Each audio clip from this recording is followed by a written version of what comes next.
That's not carrying the outer metal. Oh. 엄청.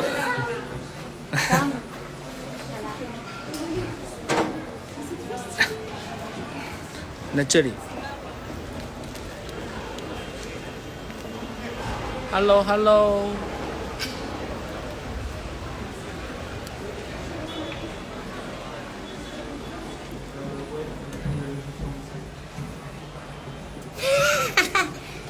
Enjoy. Wumen. Let's go. Okay. I think we're starting the tour. I was collecting everybody. Yeah. And anyone who wants to join us, yeah, can join us. Yes? Okay. Yeah. Shall we do a tour? Yeah. Okay. You can start from here. Yeah.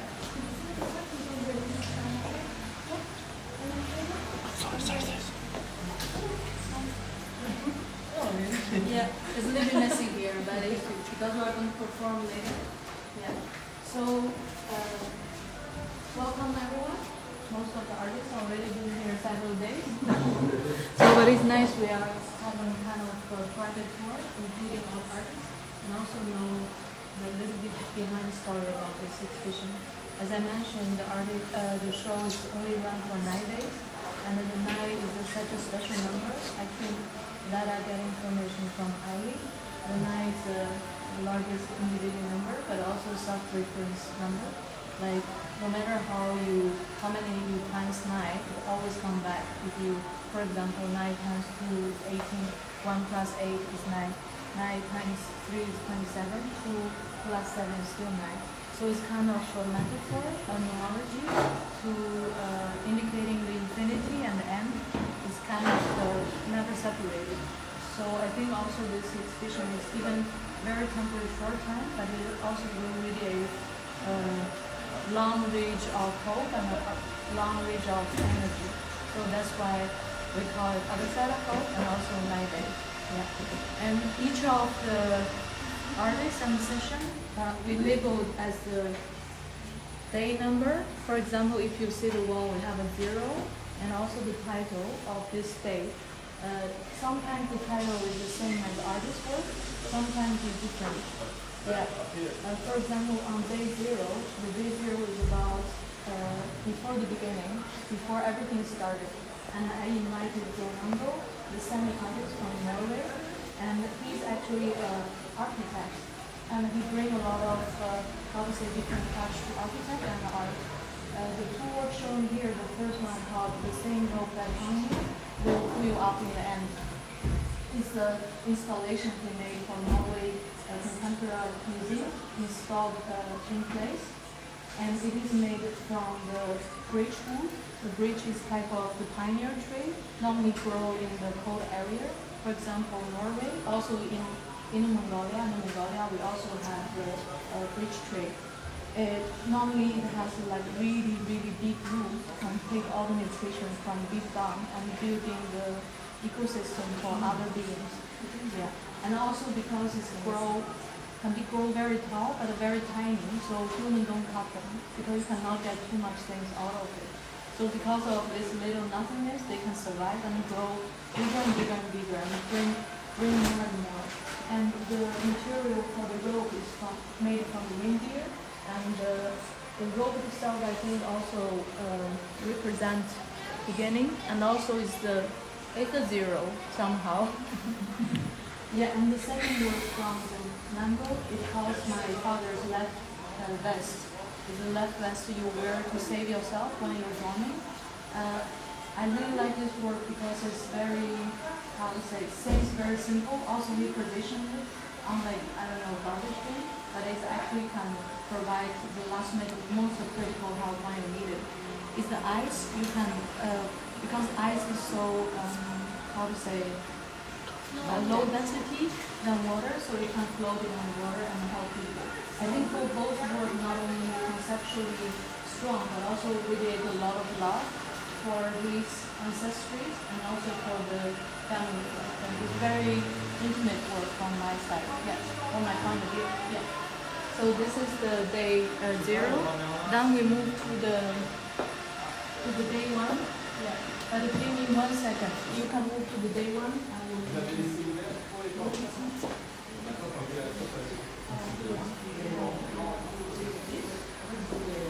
You day one?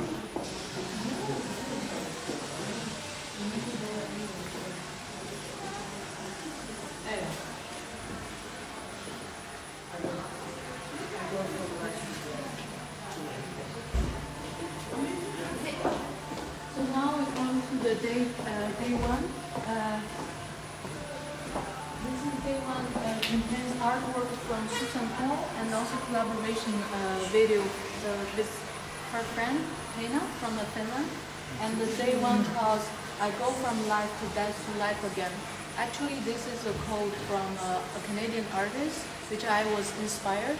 Normally, how she make a sculpture, and she used the found object and make a mold and transfer it again. So it's like the object, the mold, and then another artwork. And she mentioned this in one of the interview. She said, "My sculpture go from life to death and to life again." And interestingly, this artist also featured of Susan Kool in Canada. And when I bring Susan to this exhibition, I think it's nice to see and I can explain it.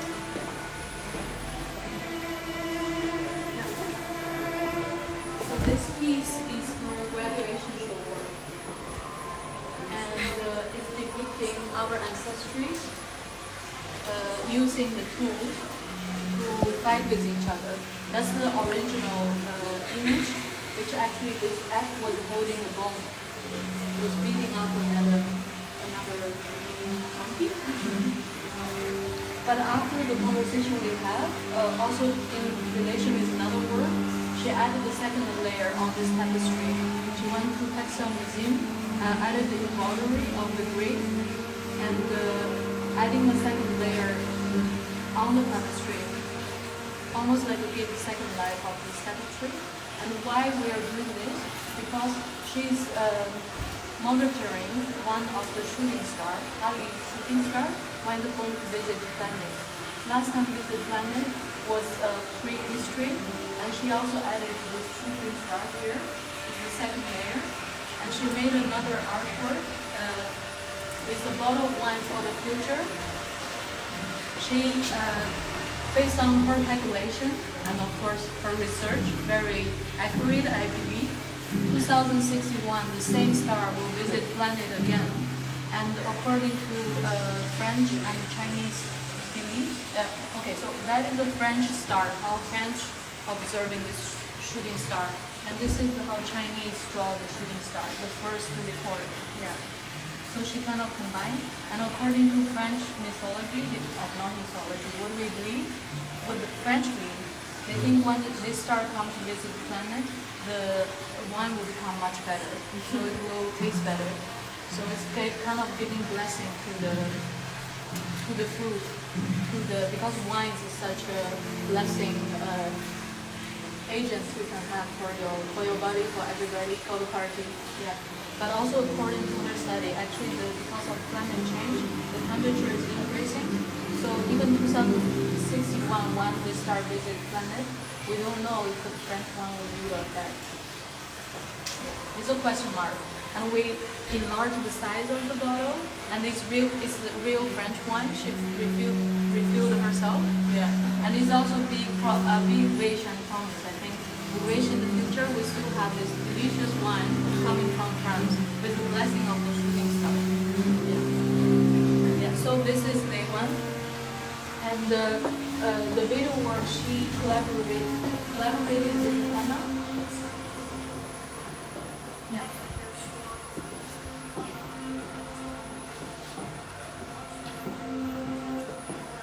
Yeah, it calls When the Girl Wants. And the lyrics is originally founded from the graffiti from Pompeii. The roots from Pompeii. Of course, they did they added their own touch. Yeah.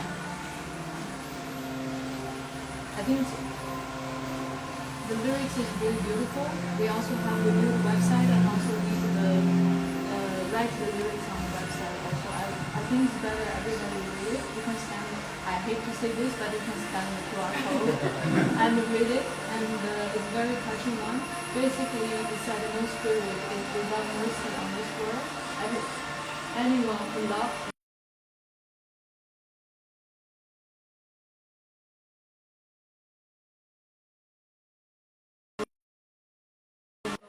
this is day 1, then day 1, day 2. Yeah, so this is time flow. No, it's not linear.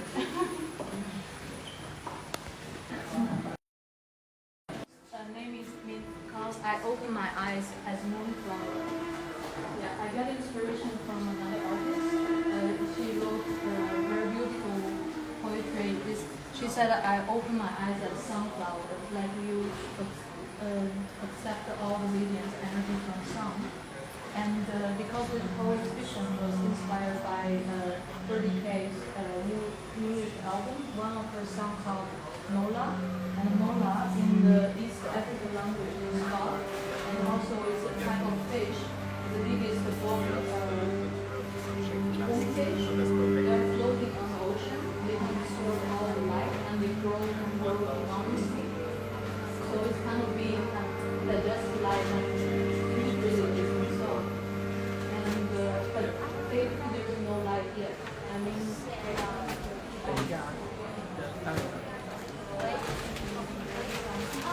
very small light appears in the darkness, and there is a being already start to accepting all this energy and regain gain the consciousness. That's why I think Elly's work is perfectly matched for day 2. It's not about coming to this world, but it's about start to gain the consciousness and the feel where, and also still have the memory with before.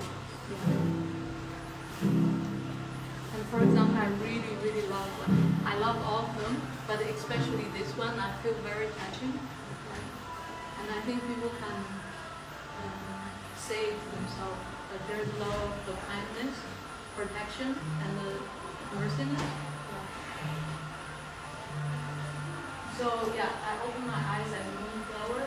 Anything shine in the darkness, there's no harm. This is also the lyrics from her. So this is day 2. Yeah, now we move to day 3. I think it's quite, I would say, blah blah. Now day 3 is at the end.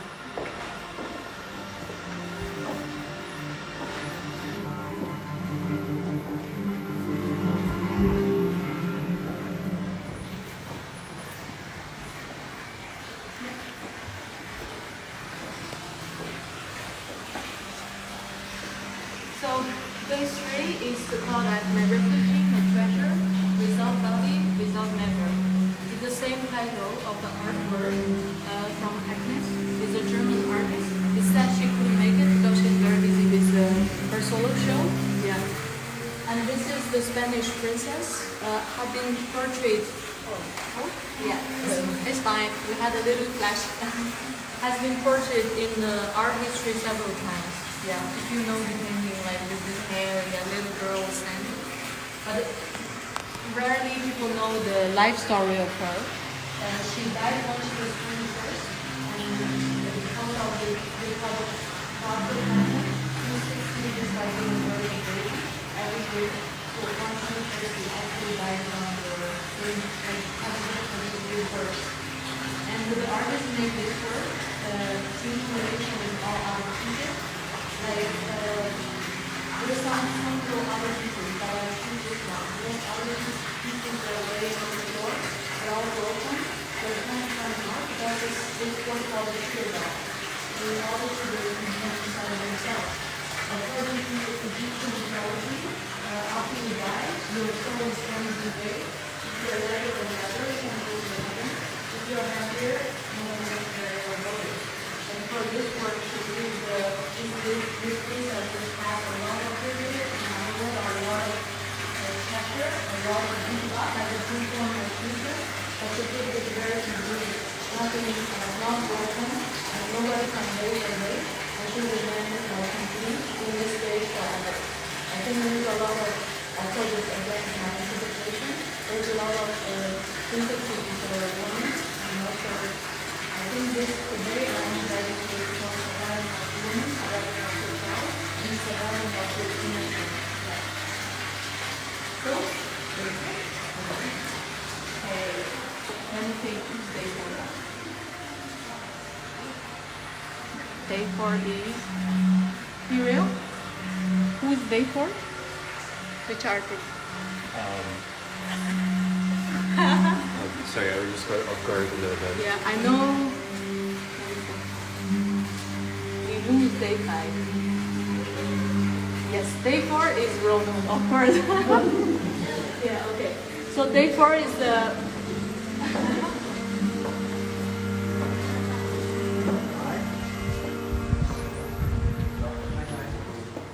Yeah.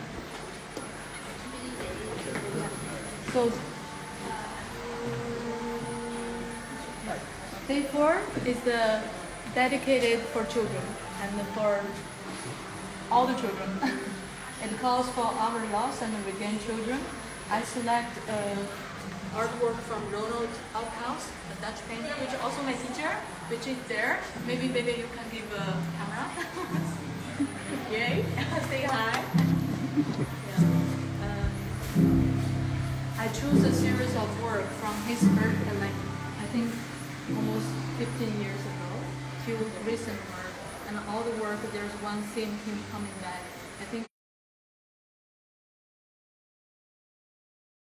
from him I choose for this exhibition. Yeah, and if we go upstairs, I will show the second deck. We can do that later. Yeah? When we Okay. are upstairs. Yeah, okay, then we can do it. And the day 5 will go to basement. Yeah, now I remember. If I talk too much, just let me stop.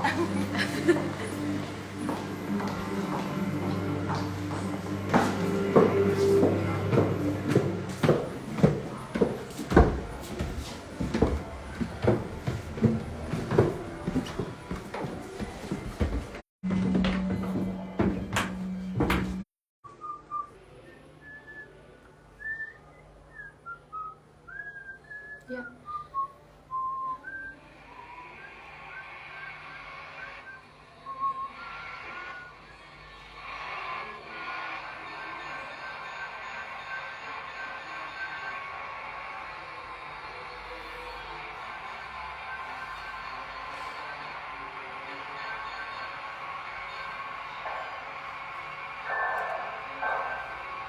But it's meant as a video, but also He's as a actually sculpture. he studied sculpture in London art school, but I think he's multimedia. He do also the video work he do is more like a documentary, but he also do editing. So there's not only you see here is already started. Yeah, several like. I think he want to keep this very thin line between reality, documentary, but also interfere with the time but that's sculpture about, I think. Yeah. It's allowing the material but also interfere. Yeah. But he shows the sculpture also outside of the studio. This is his studio. But he shows also outside. Yes, but not this piece, I think. No. Yeah. There's another one totally outside. That's why it's interesting to see this second piece from him. Yeah. So this is the sculpture he made in East Mongolia and Mongolia. It calls Iron Curtain. Is this outside enough? Yeah. So basically, if we show it more like a photo to show also the process a little bit, and there will be a documentary movie artwork release later. Yeah, this is the process of the infrastructure, the frame how it's been made, and also he built it in the gradual way. Because I'm from Inner Mongolia, I know how the ice sculpture made. Normally, you go to the river, you carve the big ice cube, and you do the sculpture. It's much easier. You can just take the ice brick, and you build it. But what he did, he built the structure and add water and let the temperature cooling it down and start growing. Yeah. And and we all know in the springtime this wall will melt. Yeah. But it's permanent. It will melt. It will. Because when the spring comes, No, I mean, yeah. but he But the wall itself, that's... I think when the river melted, everything will also sink. I need to ask him. This I never ask. Yeah, it's a good question. Is the steel still there? Shall we move to another one? Yeah. Yeah, he's holding breath inside, and summer feeling music, and you feel very chill. And I never talked to him about this work, like personally, but he wrote it. According to another interview, he said he wants to have this feeling of how to feel is alive. Yeah. Also, the title is Awakening. I think it's how you hold your breath and at the end break through. Yeah.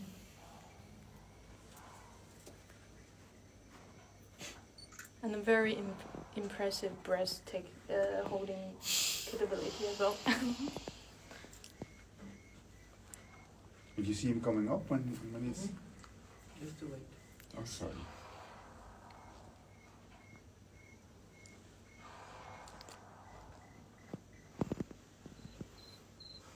Wow.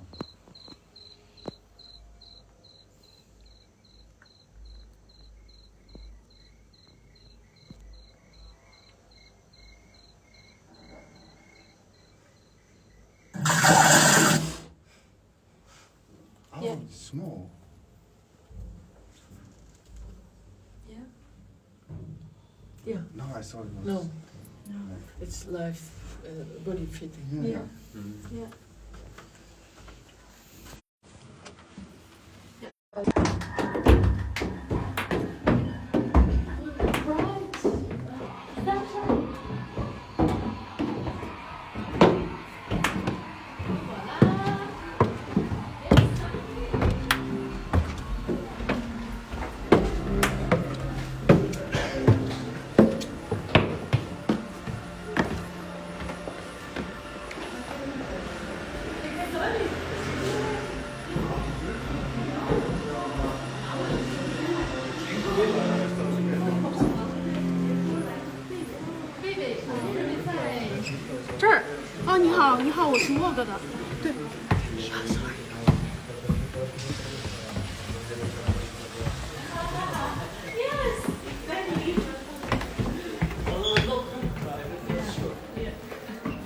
So this is the section for day 6. Can you?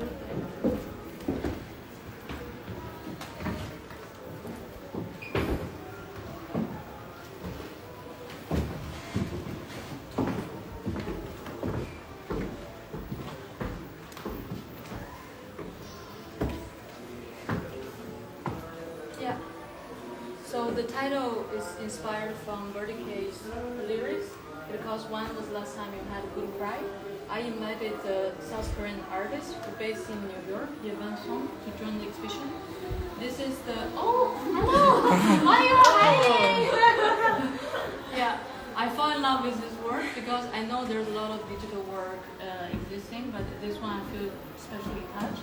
And why I put it in day 6 because 6 as a number is indicating a heart and unconditional compassion for another person.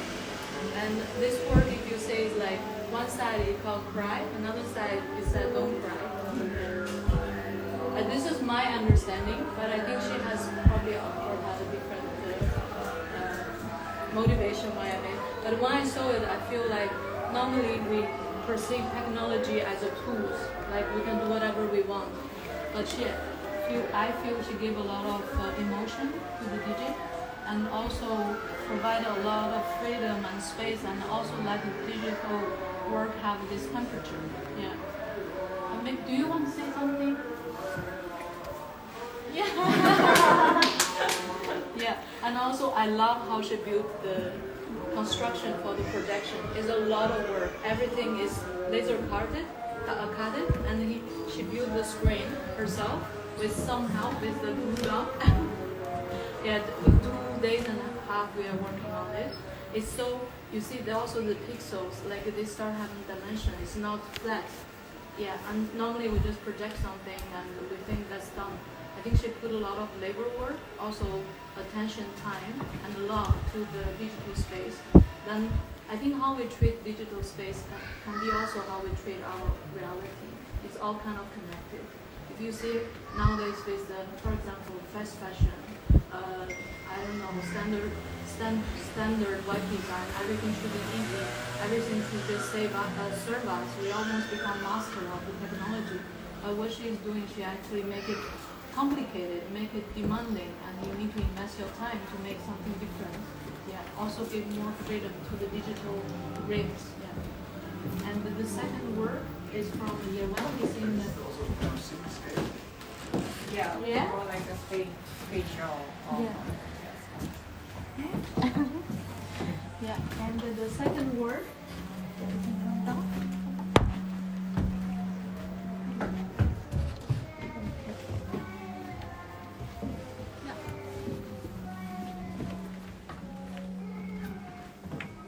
Maybe you can say more about this work. Yeah. Yeah. It's almost issued blue. Yeah. You can see that the white drawings are falling down. Yeah. We should wait a little yeah, bit. yeah, It's yeah. like it's the end of the video, so we should wait a little bit to go back to the beginning of the video. But I work a lot with what is missing in the technology and how we are struggling with those like limited technology and how we are feeding ourselves inside this technology, not use the technology as a tool to express ourselves and be with the other people and be in a community. So I kind of like trying to satire and make the technology more expressive and more warm, as you described. For this work, I'm trying to play with the thing that when we are using this device, that we try to like keep it as clean as possible, as polished, as like smooth. But I'm trying to like avoid that kind of like stereotype that people need to keep it clean and polished. So I intentionally like shoot this like water gun to the iPad, so then we tend to avoid the iPad, avoid from the water, but I'm like intentionally shooting the water gun to the iPad. And since the iPad touchscreen detect with the conductive material and the water itself is a conductive material, so it kind of like detects this water touch as a touch point. And I'm doing some sort of drawing on the website using the water gun. So that is how that works. And whenever the touchscreen detects the water, it stacks this like a 3D object through the website, and that's sort of like printed out form of that water.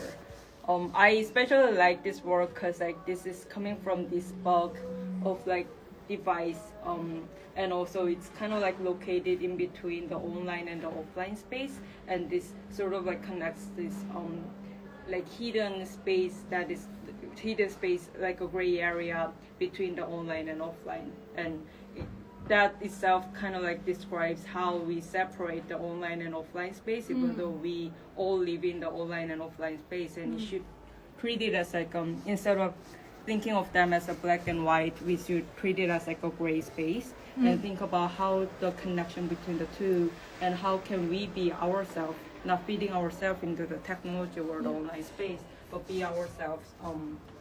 And I guess like this work and most of my work is trying to like talk about that and inspire people. That's it. Yay! Yay! Yeah. Thank you so much. Thank you.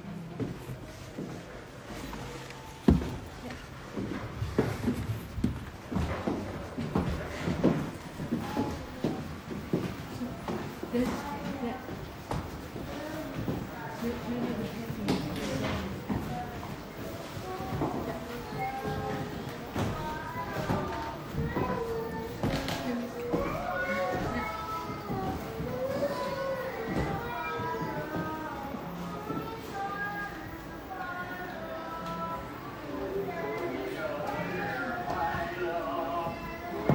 So this is artwork from Chinese artist Zhang Li, and it's like a 10 monitor customized pastel, and saying the happy birthday at the same time, but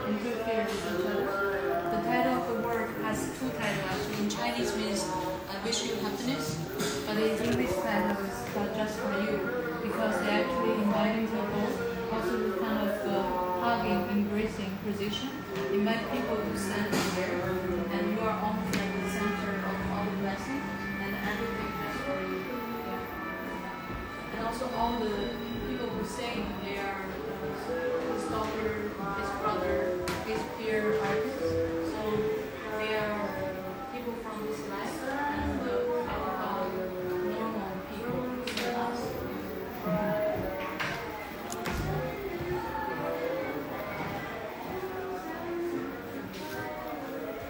Also, I found very interesting the monitor. They are like object with memory.